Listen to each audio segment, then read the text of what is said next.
Good morning guys. आप सभी का मैं स्वागत करता हूं। मैं जितेंद्र विश्वकर्मा आपको अपने चैनल क्रेडवेल एकेडमी में आपका स्वागत करता हूं। आज हम बात करेंगे कक्षा 12 की अलाभकारी संगठन के विषय में। अलाभकारी संगठन की हमने पिछली क्लास से अगर हम कुछ चर्चा करें तो हम बात करते हैं 3 चीज़ों की: गैर व्यापारिक संस्थान, गैर व्यापारिक संस्थाओं द्वारा बनाए जाने वाले खाते। तो गैर व्यापारिक संस्थाओं द्वारा बनाए जाने वाले खातों में हम बात करते हैं प्राप्ति भुगतान खाता की, आय व्यय खाता की और चिट्ठा विवरण की। उसमें से हम सबसे पहले बात करते हैं प्राप्ति एवं भुगतान खाता किसे कहते हैं। प्राप्ति भुगतान खाता जो होता है, कह रहा कि सामान्य व्यक्ति चाहे पेशा करते हों या नौकरी करते हों या व्यापारिक संस्थाएं हों, इन सबको यह जानने की आवश्यकता होती है कि एक निश्चित अवधि के बाद उनकी स्थिति कैसी है। एक निश्चित स्थिति के बाद उनकी स्थिति कैसी है, क्या है। और कह रहा है कि कुछ व्यक्तियों की आय कर देने के लिए तथा गैर व्यावसायिक संस्थाओं या सामाजिक संस्थाओं को अपनी संस्था की आर्थिक स्थिति बतलाने के कारण कह रहा है कि हिसाब रखना आवश्यक होता है। तो उपर्युक्त जानकारी से स्पष्ट है कि रोकड़ पुस्तक, यानी यह जानकारी जो हम बात करते हैं अभी प्राप्ति भुगतान खाते की, तो इससे कह रहा है कि उपर्युक्त जानकारी से रोकड़ का पता, यानी रोकड़ पुस्तक यह जानकारी नहीं दे पाती है कि हमें क्या लाभ हुआ क्या नहीं हुआ ऐसी स्थिति में। तो कह रहा है कि क्योंकि इसमें विभिन्न प्राप्ति एवं भुगतान भिन्न भिन्न समय पर या भिन्न भिन्न तिथि को लिखे रहते हैं और परिणाम स्वरूप रोकड़ पुस्तक से शीघ्रता से सही एवं गुणपूर्ण जानकारी प्राप्त नहीं कर पाते। और अतः कह रहा है कि रोकड़ पुस्तक के आधार पर हम इसे प्राप्ति एवं भुगतान खाता कहते हैं। रोकड़ प्राप्ति यानी रोकड़ की प्राप्ति और भुगतान के कारण हम इसे क्या कहते हैं, प्राप्ति एवं भुगतान खाता कहते हैं। थोड़ा हम प्राप्ति भुगतान खाता की हम परिभाषा देना चाहेंगे कार्टर के अनुसार। तो यह खाता रोकड़ पुस्तक की ही भांति रोकड़ी व्यवहारों का संक्षिप्त विवरण है जो विभिन्न शीर्षकों में वर्गीकृत किया जाता है, जिसमें प्रारंभिक एवं अंतिम शेष भी सम्मिलित होते हैं। हम बात करते हैं प्राप्ति एवं भुगतान खाता बनाते समय ध्यान रखने योग्य बातें। प्राप्ति भुगतान खाता बनाते समय ध्यान रखने योग्य बातों में हम बात करते हैं पहला शीर्षक। तो सबसे पहले ऊपर शीर्षक लिखना चाहिए और दूसरे पंक्ति में कह रहा है कि प्राप्ति एवं भुगतान खाते की अवधि का उल्लेख करना चाहिए। यानी कितनी अवधि का उल्लेख, यानी कितने साल का इसमें डाटा है। तो हम बात करते हैं अधिकतर प्राप्ति भुगतान खाता ईयरली वाइज ही बनाया जाता है, तो यहाँ पर 1 साल का ही होता है। दूसरा प्रारंभ, इसका प्रारंभ कह रहा है कि पिछले वर्ष के शेष के अनुसार किया जाता है। और प्रकृति, इस खाते की प्रकृति वास्तविक खाते की होती है। वास्तविक खाता क्या होता है? वास्तविक खाता वे खाते होते हैं जो किसी वस्तु विशेष से संबंधित होते हैं, है ना। जो वस्तु व्यापार में आए और जो वस्तु व्यापार से जाए वहां पर वास्तविक खाता लगता है। प्राप्तियां कह रहा है कि समस्त प्राप्तियां इस खाते के डेबिट पक्ष में लिखी जाती हैं, यानी टोटल रिसिप्ट्स इसके, यानी रिसिप्ट जो होता है प्राप्ति भुगतान खाता के हमेशा किस में लिखा जाता है? प्राप्ति पक्ष में लिखा जाता है। भुगतान इसके क्रेडिट पक्ष में लिखा जाता है। तो प्रविष्टियां, कह रहा है कि प्राप्ति एवं भुगतान खाते में जो प्रविष्टियां होती हैं करते समय निम्नलिखित बातों का ध्यान रखा जाना चाहिए।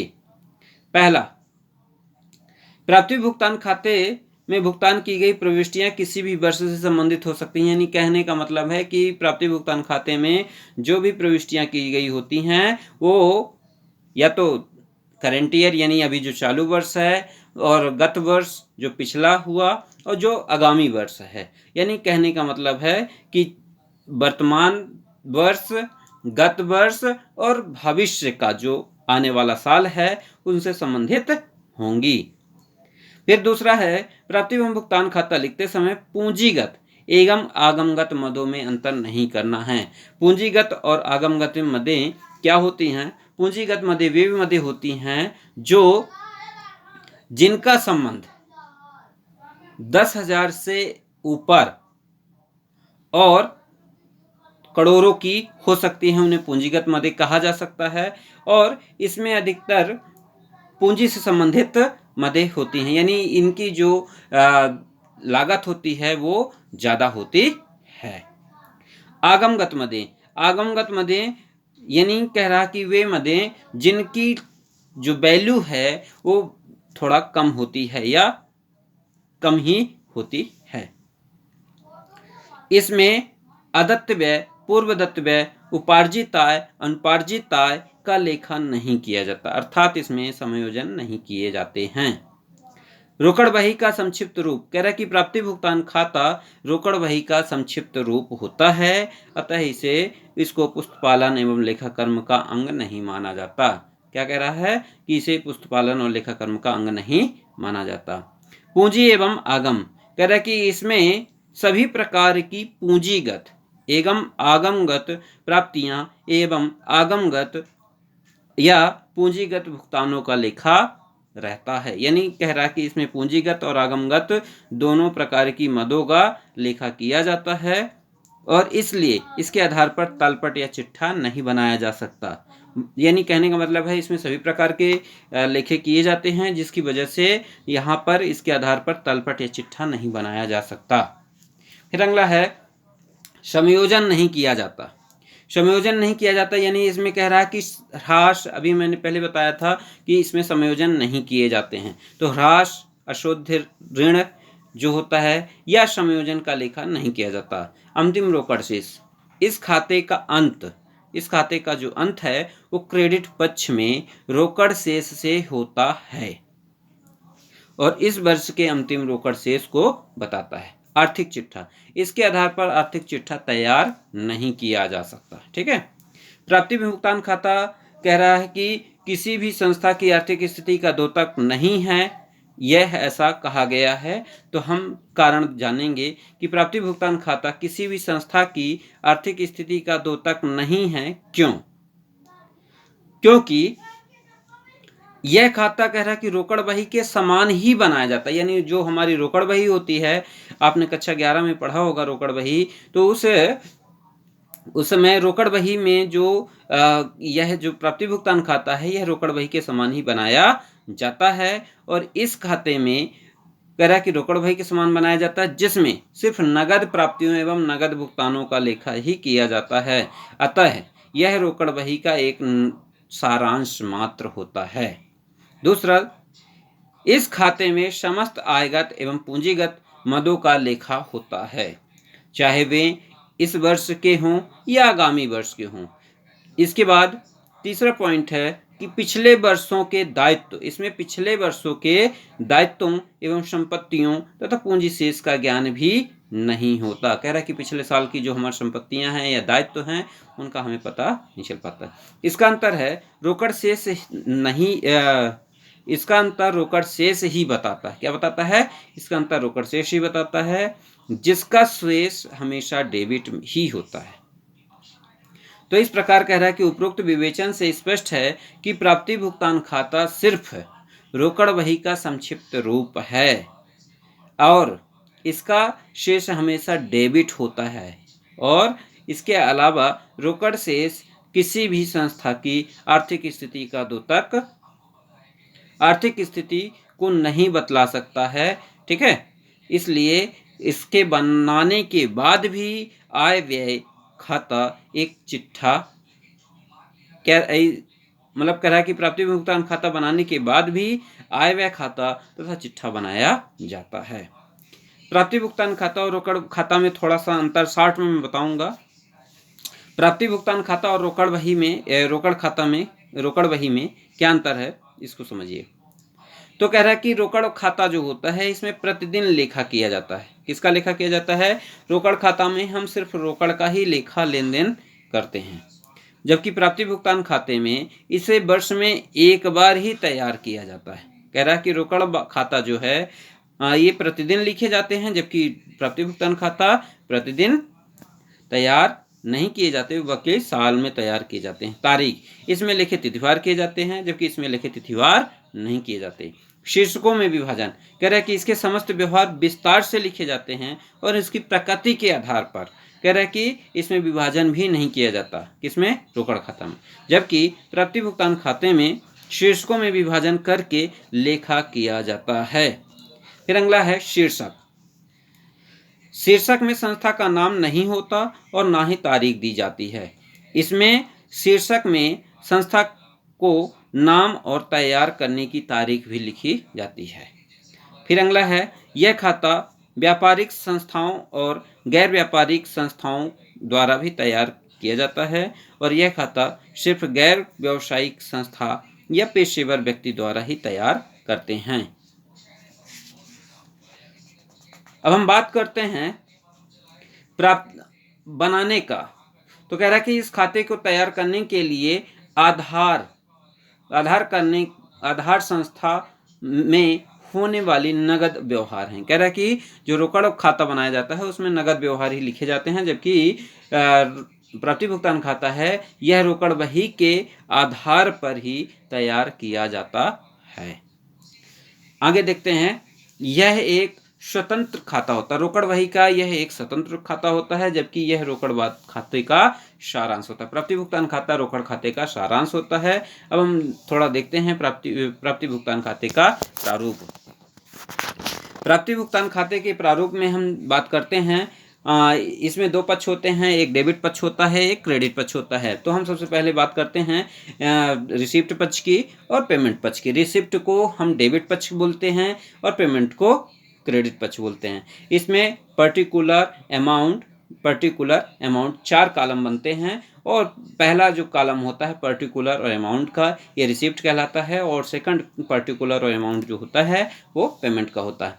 इसकी हम बात करते हैं। इसमें तो टू बैलेंस सीडी, सबसे पहले बैलेंस लिखा जाता है पिछले साल का, cash in hand, cash at bank, to interest fee, to subscription received, to interest received, to donation, to sales on fixed asset, और कह रहा कि furniture, sports and equipment, investments इत्यादि।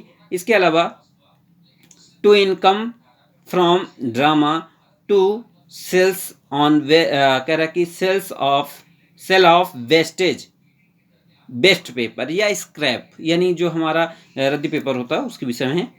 To sale of wastage paper, interest on securities, rent received. इसके अलावा कह रहा कि interest on fixed deposit, grant, to income from lecture, to proceed from entertainment, to dividend received, to endowment है fund, to legacies, to life membership fee, and to received on account of special fund, to interest on special fund, to other received इत्यादि। इसके अलावा हम बात करते हैं payment side की, payment पक्ष की।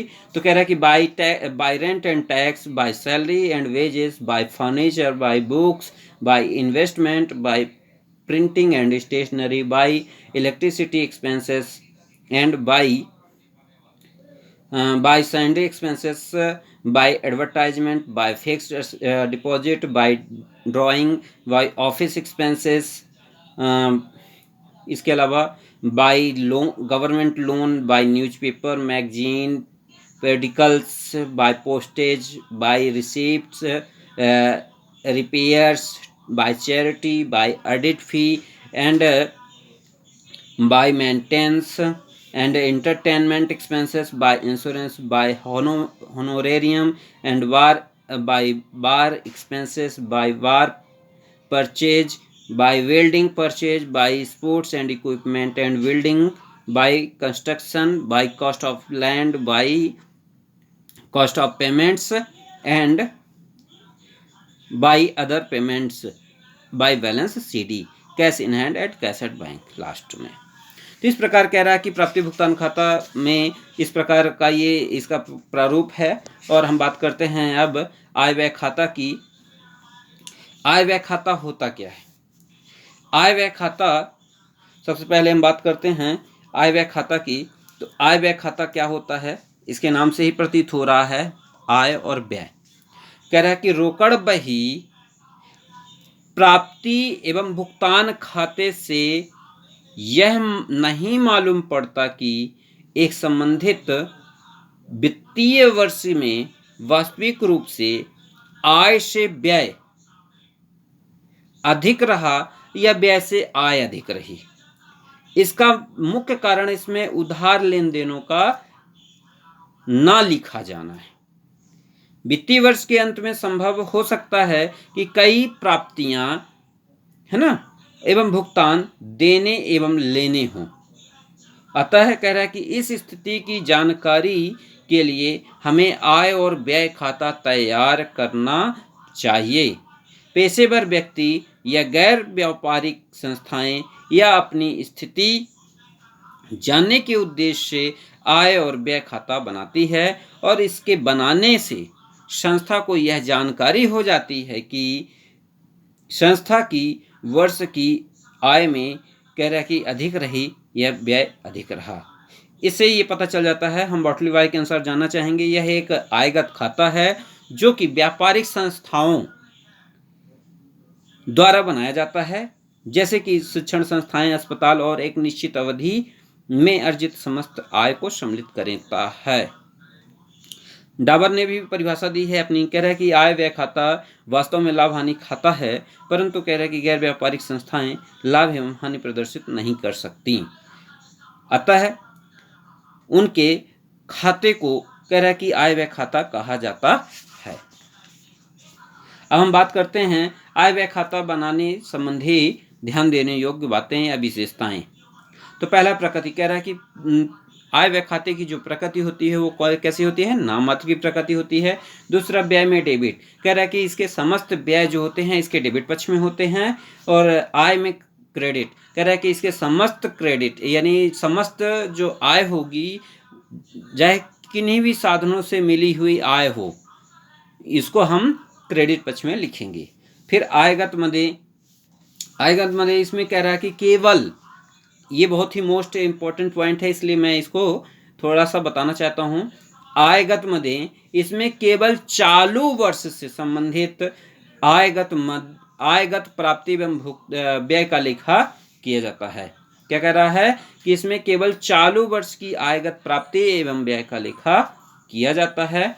फिर अदत्त एवं पूर्वदत्त व्यय, इसमें अदत्त व्यय जोड़े जाते हैं और पूर्वदत्त व्यय घटा दिए जाते हैं।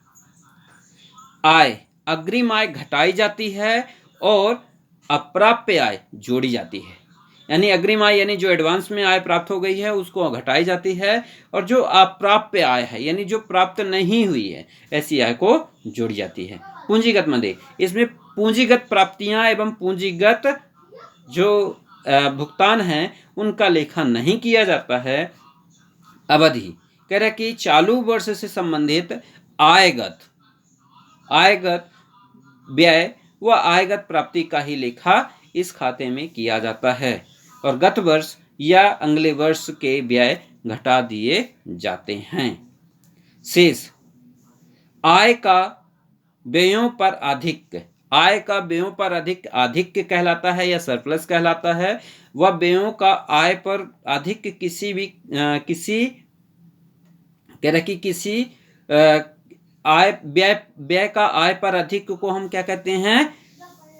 कमी कहते हैं या डिफिशियंसी कहते हैं। चिट्ठा बनाना कह रहा है कि इसका निर्माण लाभ हानि खाते के समान ही होता है और इसमें कह रहा है कि इसके बनाने के बाद चिट्ठा बनाया जाता है। फिर अगला है संयोजन का लेखा जोखा। इसमें स्थायी संपत्ति पर ह्रास, डूबत ऋण और का आयोजन किया जाना चाहिए। कोई रोकड़ शेष नहीं, कह रहा कि इसके अंत में कोई रोकड़ शेष नहीं निकलता। हम बात करते हैं आय व्यय खाता और लाभ हानि खाते में थोड़ा सा अंतर जानना चाहेंगे। लाभ हानि खाता और क्या होता है, और पिछली क्लास में आपने आय व्यय खाता के बारे में तो आय व्यय खाता के बारे में भी पढ़ा होगा और लाभ हानि खाते के बारे में भी पढ़ा होगा, तो इसके विषय में थोड़ा सा हम अंतर डिटेल देना चाहेंगे। तो सबसे पहले आय व्यय खाता क्या होता है और प्राप्ति लाभ हानि खाता में अंतर समझिए। आय व्यय खाता जो होता है गैर व्यापारिक संस्थाओं द्वारा बनाया जाता है। क्या? गैर व्यापारिक संस्थाओं द्वारा बनाया जाता है, जबकि लाभ हानि खाता जो होता है व्यापारिक संस्थाओं द्वारा बनाया जाता है। यानी जो व्यापार नहीं करते हैं, गैर व्यापारिक संस्थाएं, यानी कहा जाए तो सरकारी स्कूल, सरकारी कॉलेज, सरकारी मेडिकल कॉलेज है ना, या पुस्तकालय हो गए, आपका अनाथालय हो गए, तो ये ऐसी संस्थाएं होती है। तो कह रहा है कि आय व्यय खाता जो होता है गैर व्यापारिक संस्थाओं द्वारा बनाया जाता है, जबकि लाभ हानि खाता जो होता है व्यावसायिक संस्थाओं द्वारा बनाया जाता है। फिर कह रहा है कि आय व्यय खाता बनाने का उद्देश्य आय और व्यय के मध्य अंतर ज्ञात करना होता है, जबकि लाभ हानि खाता बनाने का जो उद्देश्य होता है वो लाभ या हानि का ज्ञात करना है। समझ में आ रहा ना? अब आगे देखते हैं। आय व्यय खाता बनाने का आधार प्राप्ति एवं भुगतान खाता होता है तथा अन्य उपलब्ध जानकारी होती है, जबकि लाभ हानि खाता बनाने का जो आधार होता है वो क्या होता है? तलपट और व्यापारिक खाते, जिसको हम बोलते हैं ट्रेडिंग अकाउंट। क्या कहते हैं? ट्रेडिंग अकाउंट और प्रॉफिट एंड लॉस। तो ट्रेडिंग अकाउंट और प्रॉफिट एंड लॉस और बैलेंस शीट, ये तीन एक साथ बनते हैं। तो ये जो है ये व्यापारिक संस्थाएं बनाती हैं। फिर कह रहा है कि अगला, आय व्यय खाते में अधिक होने से कह रहा है कि पूंजी कोष बढ़ता है। जब हमारा आय व्यय खाता अधिक होगा तो उसमें पूंजी कोष बढ़ता है और कमी होगी तो पूंजी कोष में कमी होगी, और इस प्रकार कह रहा है कि यह घटता है। शुद्ध लाभ से पूंजी बढ़ती है और शुद्ध हानि से पूंजी घटती है। इस प्रकार कह रहा है कि प्राप्ति एवं भुगतान खाते में भी कुछ अंतर हैं, तो इस मुख्य चीजें हम बताना चाहेंगे। प्राप्ति एवं भुगतान खाता और आय व्यय खाता में थोड़ा सा अंतर जानना चाहेंगे। तो कह रहा है कि इसके बनाने का जो उद्देश्य होता है रोकड़ शेष ज्ञात करना होता है, जबकि आय व्यय खाता बनाने का उद्देश्य जो होता है वह अधिक की या कमी की पता करना, जानकारी लेना होता है। खाता, इसमें कह रहा है कि सभी व्यवहारों का लेखा किया जाता है, चाहे वह वास्तविक खाता हो, है ना। तो कह रहा है कि इसमें सभी रोकड़ी व्यवहारों का लेखा किया जाता है, चाहे वह अतः यह वास्तविक खाता है। और क्या, जबकि आय व्यय खाता, इसमें कह रहा है कि सभी आय व्यय मदों का लेखा नहीं होता। क्या, सॉरी माफ करिएगा, इसमें सभी आय व्यय की मदों का लेखा होता है और यह नाम मात्र का खाता होता है। यानी नाम मात्र का खाता होता है, यानी कहने का मतलब है इसमें सभी छोटे व्यय ही होते हैं, आय या व्यय होते हैं। प्रारूप कह रहा है कि रोकड़ बही का जो संक्षिप्त रूप होता है, इसमें रोकड़ के अंतिम एवं प्रारंभिक शेष लिखे जाते हैं, और यह लाभ हानि खाते का जो प्रारूप होता है समान होता है।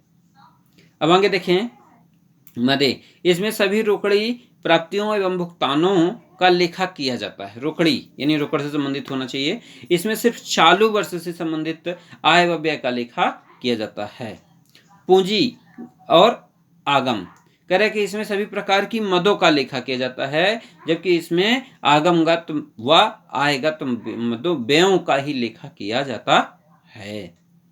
आगे देखें समायोजन, इसमें समायोजन नहीं किया जाता, जबकि आय व्यय खाता में, प्राप्ति भुगतान खाते में समायोजन नहीं किया जाता, जबकि आय व्यय खाता में समायोजन किया जाता है। महत्व, कह रहे कि यह रोकड़ बही का संक्षिप्त रूप होता है और यह संस्था के यह रोकड़ बही का संक्षिप्त रूप होता है, अतः यह महत्वपूर्ण नहीं है। और जबकि इसमें कह रहा है कि यह संस्था के वार्षिक लेखों का एक अंग होता है, अतः यह महत्वपूर्ण होता है। अब हम बात करते हैं, इसको बनाने से चिट्ठा नहीं बनाया जाता, जबकि आय व्यय खाता बनाने से चिट्ठा बनाया जाता है। डेबिट या क्रेडिट पक्ष, डेबिट या क्रेडिट पक्ष में हम बात करते हैं, इसमें डेबिट पक्ष में क्या होती हैं, प्राप्तियां होती हैं और क्रेडिट पक्ष में भुगतान होते हैं। जबकि इसके डेबिट पक्ष में, आय व्यय खाता के डेबिट पक्ष में क्या होता है, व्यय होते हैं, सभी व्यय लिखे जाते हैं। जबकि क्रेडिट पक्ष में समस्त आय लिखी जाती है। बनाने के लिए, बनाने वाले इसमें कह रहा है कि पेशेवर व्यक्ति को द्वारा तैयार किया जाता है और कह रहा है कि यह उन संस्थाओं द्वारा बनाया जाता है जिनका उद्देश्य लाभ कमाना नहीं होता। अंतिम शेष, इस खाते का शेष रोकड़ शेष होता है और जबकि इस खाते का क्रेडिट शेष अधिक तथा डेबिट शेष कमी दर्शाता है। अब हम बात करते हैं प्राप्ति भुगतान खाता व आय व्यय खाते का महत्व, यानी what is the importance of both, है ना। तो पहला है व्यापारिक, क्या महत्वपूर्ण चीजें हैं।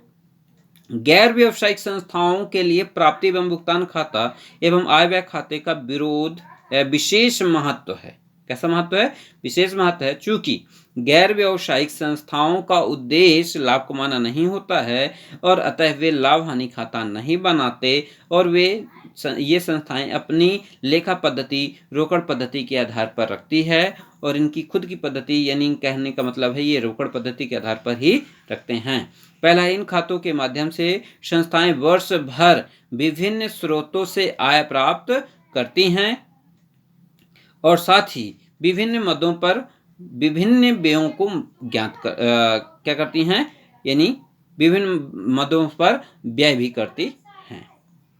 ये संस्थाएं अपनी आय का अनुमान इन खातों के माध्यम से कर सकती हैं और खातों के या आयों के अनुसार संस्थाएं अपने व्ययों को कह रहा है कि संतुलित कर सकती हैं। इस कारण कह रहा है कि आय व्यय खाता का लेखा करना आवश्यक हो जाता है। आय व्यय खातों के आधार पर ये संस्थाएं चिट्ठा बनाकर आर्थिक स्थिति को ज्ञात कर सकती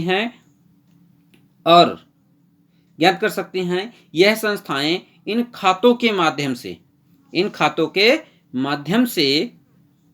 कह रहा कि अपने सदस्यों, संचालकों को इस बात की जानकारी दे सकती हैं कि चंदे के रूप में सदस्यों कितनी राशि प्राप्त हुई और कितनी अदत्त है, और वर्ष के विभिन्न क्रियाओं में से क्या आय हुई और किन किन मदों पर कितना व्यय किया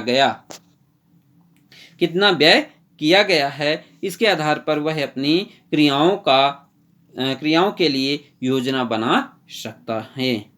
ठीक है। और इन खातों के माध्यम से कह रहा है कि संस्थाओं का पूंजीगत प्राप्ति एवं व्ययों का सूचना, आगम आयगत एवं आयों की जानकारी प्राप्त हो जाती है। अब हम बात करते हैं प्राप्ति एवं भुगतान खाते से आय व्यय खाता बनाने की विधि के बारे में। तो सबसे पहले हम बात करते हैं, बहुत ज़्यादा समय न लेते हुए आपको हम थोड़ा सा समझाना चाहेंगे। प्राप्ति एवं भुगतान खाते से आय व्यय खाता कैसे बनाते हैं। कह रहा है कि प्रारंभिक शेष एवं अंतिम शेष। कह रहा है कि प्राप्ति भुगतान खाता के प्रारंभिक एवं अंतिम शेष को छोड़ देने चाहिए। जब हम प्राप्ति भुगतान खाते से आय व्यय खाता बनाते हैं तो कह रहा है कि प्रारंभिक शेष और कह रहा है कि अंतिम शेष को छोड़ देना चाहिए। डेबिट पक्ष में लेखा क्या होता है। कह रहा है कि क्रेडिट पक्ष में डेबिट पक्ष में ही लेखा। कह रहा है कि इसके डेबिट पक्ष में समस्त व्यय लिखे जाते हैं। किसके, प्राप्ति भुगतान खाते के समस्त व्ययों से संबंधित मदें लिखी जाती हैं और अदत्त व्ययों को जोड़ना, पूर्वदत्त व्ययों को घटा देना चाहिए। फिर क्रेडिट पक्ष में हम बात करते हैं, इसके क्रेडिट पक्ष में समस्त आय संबंधी मदें लिखी जाती हैं।